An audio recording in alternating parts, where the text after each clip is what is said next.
और अपने लोगों के ऊपर भी दहशतगर्दी करवाई जाएगी। इल्जाम उसका अफगानिस्तान और हिंदुस्तान पे लगाया जाएगा। तकफीरी गुरोहों को तुमने पाला, दहशतगर्दों को तुमने पाला, हमारी नस्ल कुशी तुम लोगों ने की। लाशें उठाते डरते नहीं हैं, लेकिन सवाल उठाते हुए डरते हैं। किससे डरते हैं वो सबको पता है। पाकिस्तान की किसी को परवाह नहीं है, आवाम की जान और माल की परवाह नहीं है। इस मुल्क में जुर्म है पैदा होना। अब फिर इमरान खान का जो अगला प्रोटेस्ट चल रहा है, यानी कि जो होने के लिए अनाउंस किया गया है, क्या उससे बचने के लिए जो अटैक हुआ है, क्या इसको इस्तेमाल किया जाएगा? सुन रहे हैं आप? ये जितने भी लोगों के बयान आपने अभी सुने, उसमें कोई भी बंदा भारत का नहीं है, कोई भी अफगानिस्तान का नहीं है, कोई भी ईरान का नहीं है। सब के सब पाकिस्तान के हैं, पाकिस्तानी हैं। और इन्हीं पाकिस्तानियों की ये बयान सवाल उठा रहे हैं कि इस्लामाबाद के शिया मस्जिद में हुआ ब्लास्ट क्या वाकई एक आतंकी वारदात है या फिर यह पाकिस्तान का अपना ही कराया एक फॉल्स फ्लैग ऑपरेशन। इस्लामाबाद में हुए हमले में करीब 8 दिनों पहले ही पाकिस्तानी आर्मी के फॉर्मर ऑफिसर आदिल राजा ने ऐसे हमले की भविष्यवाणी कर दी थी। उन्होंने अपने वीडियो में कहा था कि पाकिस्तानी आर्मी चीफ आसिम मुनीर भारत और अफगानिस्तान के बॉर्डर पर कोई बड़ी वारदात करने की तैयारी में है। इसके साथ साथ आदिल राजा ने यह भी बताया था कि पाकिस्तान के अंदर भी इस तरह के हमले किए जाएंगे ताकि भारत और अफगानिस्तान के बॉर्डर पर तनाव को बढ़ाया जा सके और आसिम मुनीर को अपनी फौज गाजा ना भेजने का सॉलिड बहाना मिल जाए। बॉटम लाइन, आसिम मुनीर मिस्त्री इज लाइकली टू एस्केलेट आने वाले दिनों में हिंदुस्तान और अफगानिस्तान के बॉर्डर के ऊपर ये दोबारा पंगा लेके उस बॉर्डर को खोलेगा। वहां पे कुछ इंडिया में करवाएगा प्रॉक्सीज के जरिए, अफगानिस्तान में भी प्रॉक्सीज के जरिए कुछ करवाया जाएगा और अपने लोगों के ऊपर भी दहशतगर्दी करवाई जाएगी। इल्जाम उसका अफगानिस्तान और हिंदुस्तान पे लगाया जाएगा और वहां पे भी होगा। वो कहेंगे नहीं, ये तो दहशतगर्द करवा रहे हैं, इससे हमारा कोई तल्लुक ही नहीं है। और वो जब रिएक्ट करेंगे तो ये कहेंगे हमारे बॉर्डर खुल चुके हैं, हॉट है हमारे western and eastern front, 2 front हमारे हॉट है, इंटरनल सिक्योरिटी हॉट है। सदर ट्रंप को जाके ये धोखा देंगे और क्योंकि इनकी कैपेसिटी नहीं है, ये पहले दिन से जो वादे करके आता है उनको पूरा करने की इसकी कैपेसिटी सिरे से है ही नहीं। और आदिल राजा की यह भविष्यवाणी आज बिल्कुल सही साबित हुई है। एक तरफ तो बलूचिस्तान में बीएलए के हमले के बाद अफगानिस्तान बॉर्डर पर तनाव बढ़ा हुआ है और दूसरी तरफ पाकिस्तान भारत के जम्मू कश्मीर में भी आतंकवादियों की घुसपैठ करवाने की पूरी कोशिश कर रहा है। किश्तवाड़ समेत कश्मीर के कई इलाकों में भारतीय सुरक्षा बलों ने पिछले 3 से 4 दिनों में कई आतंकवादियों को होरिफाइड किया है, 72 हुरों के पास जहन्नुम में पहुंचाया है। और इसके बाद इस्लामाबाद की शिया मस्जिद में हुआ धमाका यह कोई कोइंसिडेंस नहीं हो सकता दोस्तों। यह प्री प्लान्ड साजिश है जिसका खुलासा पाकिस्तानी आर्मी की रग रग से वाकिफ मेजर आदिल राजा ने पहले ही कर दिया था। अफगानिस्तान के जर्नलिस्ट वैस बराकाजी ने भी अपने ट्वीट में आदिल राजा का वीडियो पोस्ट किया है। उन्होंने लिखा है कि 8 दिन पहले ही फॉर्मर आईएसआई और पाकिस्तानी आर्मी ऑफिसर आदिल राजा ने अपने वीडियो में बता दिया था कि Asim Munir false flag operation की प्लानिंग कर रहा है ताकि अफगानिस्तान, पाकिस्तान और भारत के बीच के तनाव को और ज्यादा बढ़ा सके। और आज पाकिस्तान के शिया मुसलमानों की कम्युनिटी को टारगेट करते हुए एक बड़ा हमला किया गया है। असल में दोस्तों, मुनीर के साथ साथ पाकिस्तानी आर्मी इस तरह के फॉल्स फ्लैग ऑपरेशन में माहिर है। इस्लामाबाद की शिया मस्जिद में किए गए धमाके के आत्मघाती हमलावर की पहचान भी हो चुकी है। हमलावर पेशावर का रहने वाला यासिर खान था। पाकिस्तान की जांच एजेंसियां ही बता रही हैं कि यासिर 5 महीनों तक अफगानिस्तान में था और इसके लिंक ISKP यानी इस्लामिक स्टेट खुरासान प्रोविंस से थे।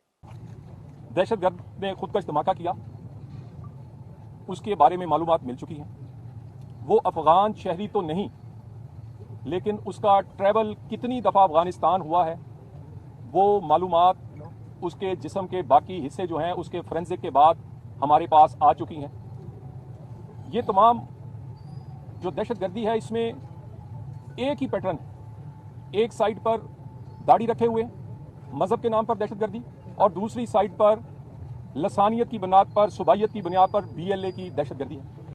आपने ये देखा, पाकिस्तान की राजधानी में इतना बड़ा हमला होता है और स्टेटमेंट कौन दे रहा है? Minister of state for interior. क्यों? क्योंकि federal interior minister Mohsin Naqvi तो क्रिकेट कॉन्स्पिरेसी में बिजी हैं। खैर, दुनिया जानती है कि तालिबान और आईएसकेपी अलग अलग और एक दूसरे के विरोधी हैं। पाकिस्तान पर तालिबान को काउंटर करने के लिए आईएसकेपी को बढ़ावा देने के भी आरोप लगे हैं। दावा तो यहां तक किया जा रहा है कि यासिर के रिश्तेदारों ने पूछताछ में यह बताया है कि हमलावर यासिर पहले कई बार पाकिस्तान के जो आर्मी चीफ हैं फील्ड मार्शल आसिम मुनीर, उनके साथ साथ दूसरे कई पाकिस्तानी जनरल से मिल चुका है। इतना ही नहीं, बताया तो यह भी जा रहा है कि आसिम मुनीर ने यासिर को कोरोला टाइप गाड़ी और खूब कैश दिया था। अब सवाल उठता है कि पाकिस्तान में इसकी जांच कौन करवाएगा? किसकी औकात है आसिम मुनीर और इस्लामाबाद के आत्मघाती हमलावर यासिर के बीच के इस कनेक्शन की जांच करने की? लेकिन जांच भले ना हो, पर इस धमाके के बाद लोगों का गुस्सा फूट रहा है और वो सीधे सीधे हमलावरों के पाकिस्तानी आर्मी और पाकिस्तानी सरकार के संबंधों की बात कर रहे हैं। और ये इंडियन नहीं है, ये पाकिस्तानी। ये तस्वीर अल्लामा सैयद अहमद इकबाल रिजवी की है। रिजवी मजलिस वहादत मुसलमीन के वाइस चेयरमैन है। इस्लामाबाद की शिया मस्जिद में हुए धमाके के बाद वो फट पड़े।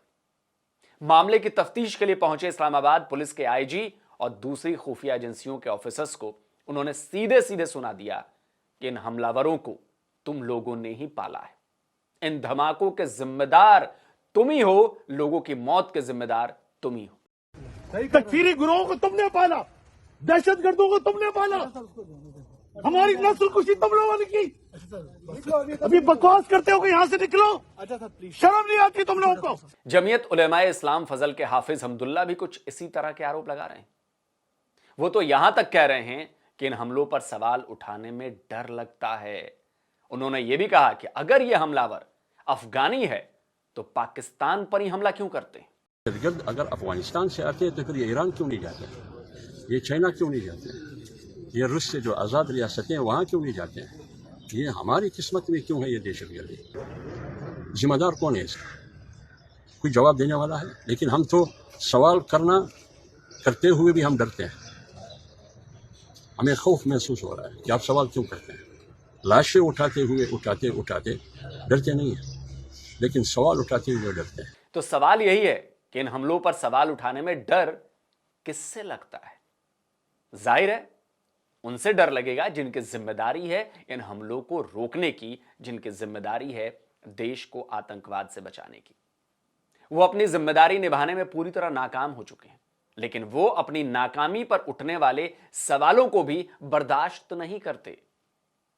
लेकिन दोस्तों, एक बात तो साफ है कि भारत, अफगानिस्तान और ईरान तो ये बात अच्छी तरह जानते हैं और समझते ही हैं कि पाकिस्तान इस तरह के हमलों को खुद ही अंजाम देता है और फिर उसका फायदा उठाने के लिए भारत अफगानिस्तान और ईरान पर आरोप लगाता फिरता है।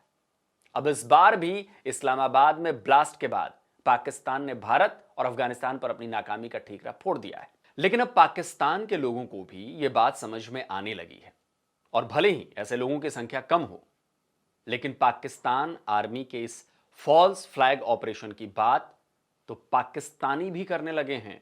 अक्सर इस किस्म के अटैक्स और अक्सर इस किस्म की चीजें जो है वो पाकिस्तान की स्टेट टाइम टू टाइम इस्तेमाल करती रही है अपने फायदे के लिए, अपने ही लोगों को मार के और अपना मकसद हासिल करती रही है। तो देखिए, ये तो हुई पाकिस्तानी फील्ड मार्शल आसिम मुनीर के फॉल्स फ्लैग ऑपरेशन की, लेकिन इस्लामाबाद में हुए इस धमाके के पीछे एक और बहुत बड़ा फैक्टर है। वो है पाकिस्तान में शिया समुदाय के खिलाफ होने वाली नफरत, होने वाली हिंसा।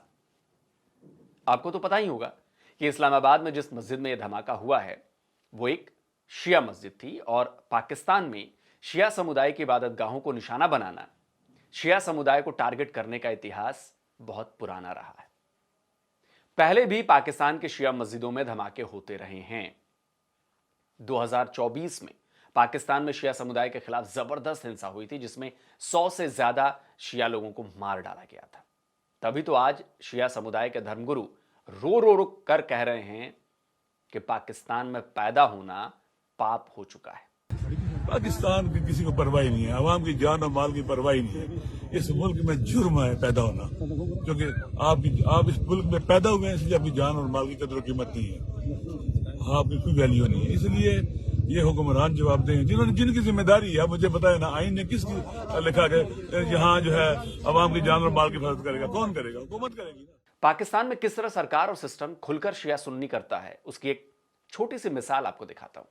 देखिए, यह है पाकिस्तानी पंजाब के चीफ मिनिस्टर मरियम नवाज का ट्वीट जो उन्होंने इस्लामाबाद ब्लास्ट के बाद किया था। उन्होंने लिखा, इस्लामाबाद के इमाम बाड़े में हुए धमाके से बहुत दुख हुआ। इस दुख की घड़ी में मेरी संवेदना पीड़ितों और उनके परिवारों के साथ है। घायलों के जल्दी ठीक होने की दुआ करती हूं और अल्लाह सभी प्रभावित लोगों को सब्र और हिम्मत दे, आमीन। अब इस ट्वीट को देखिए, यह उन्होंने 8 मई 2019 को यह ट्वीट किया था, तब किया था जब सुन्नी धर्मस्थल दाता साहब को निशाना बनाया गया था। तब उन्होंने लिखा था, दाता साहब के बाहर हुए धमाके में कीमती जाने जाने से बहुत दुख हुआ। अल्लाह मरने वालों को जन्नत उल फिरदौस दे, घायलों को जल्दी और पूरी तरह से ठीक करे और दुखी परिवारों को सब्र दे, आमीन। मेरा दिल उनके साथ है। तो दोनों ट्वीट्स का अंतर आपने देखा। मारे गए सुन्नी लोगों के लिए मरियम ने लिखा कि उन्हें जन्नत नसीब हो और शिया लोगों के लिए लिखा कि परिवार वालों को अल्लाह सब्र और हिम्मत दे। देखिए, यह देखने में बहुत छोटी सी बात है, लेकिन यह बात बहुत गहरी है। यह ट्वीट दिखाता है कि पाकिस्तान में शियाओं के साथ क्या हो रहा है, उनके बारे में पाकिस्तान की सरकार की सोच क्या है, उसकी मानसिकता क्या है। अब एक और बात सामने आ रही है। पाकिस्तान की सरकार कह रही है कि इस्लामाबाद की जो शिया मस्जिद है जहां पर यह धमाका हुआ, उस धमाके में अब तक 36 लोग मारे गए हैं, लेकिन चश्मदीदों के मुताबिक मारे गए लोगों की संख्या 150 से भी ज्यादा है। भाईजान वहाँ पे ऐसी थी कि वो फर्श पूरा सब लेमेट हुआ था। अच्छा। अभी मैं उधर सिचुएशन ही ऐसी थी कि कैसे की, पर अंदाजन कि कम से कम को 100 से 150 से ऊपर मौत हुई। अच्छा, और जख्मी कितने थे उनमें से? बेतहाशा जख्मी थे। अच्छा, और यहाँ पे आपको लगता है कि अस्पताल के अंदर जो इंतजामिया वो इन डेड बॉडीज को छुपा रही है या वो सर, तादाद सही नहीं बता रही? छुपा क्या रही है? अभी वो हमें बता क्यों नहीं रही? हमने जितने बंदे अंदर लाए हैं तो हमें इनसे मिलने दें, हमें क्यों नहीं मिलने दे रहे? साफ है कि ना केवल इस्लामाबाद की शिया मस्जिद में हुए इस धमाके में पाकिस्तानी आर्मी और पाकिस्तान की खुफिया एजेंसियों की मिली भगत है, बल्कि यह पाकिस्तान के शिया समुदाय को, शिया मुसलमानों को टारगेट करने की बहुत बड़ी साजिश भी है। पाकिस्तान का फील्ड मार्शल पाकिस्तान के शियाओं की बलि चढ़ाकर, कुर्बानी देकर खुद को अमेरिका से बचाने की कोशिश कर रहा है। अब देखना यह है कि पाकिस्तान का शिया समुदाय आसिम मुनीर और पाकिस्तानी सरकार के इस प्लान को कब तक समझ पाता है। दोस्तों, आज के वीडियो आपको कैसा लगा? इस वीडियो को लाइक करिए, इस वीडियो को ज्यादा से ज्यादा शेयर करिए, ताकि पाकिस्तान में जो ये रिलीजियस माइनॉरिटी के साथ जो हो रहा है, जो माइनॉरिटी के साथ पाकिस्तान कर रहा है, उसकी पोल पूरी दुनिया के सामने खुल सके, उनको असलियत का पता चल सके। जिन दोस्तों ने अभी तक डिफेंस डिटेक्टिव को सब्सक्राइब नहीं किया तो चैनल को सब्सक्राइब करें, साथ में बेल आइकन प्रेस करें और हाँ, ऑल नोटिफिकेशन ऑन करना मत भूलिएगा, ताकि हमारे द्वारा अपलोड किए जा रहे हर वीडियो की जानकारी आप तक पहुंचती रहे। जल्दी मिलता हूं एक और नए वीडियो के साथ। नमस्कार, जय हिंद।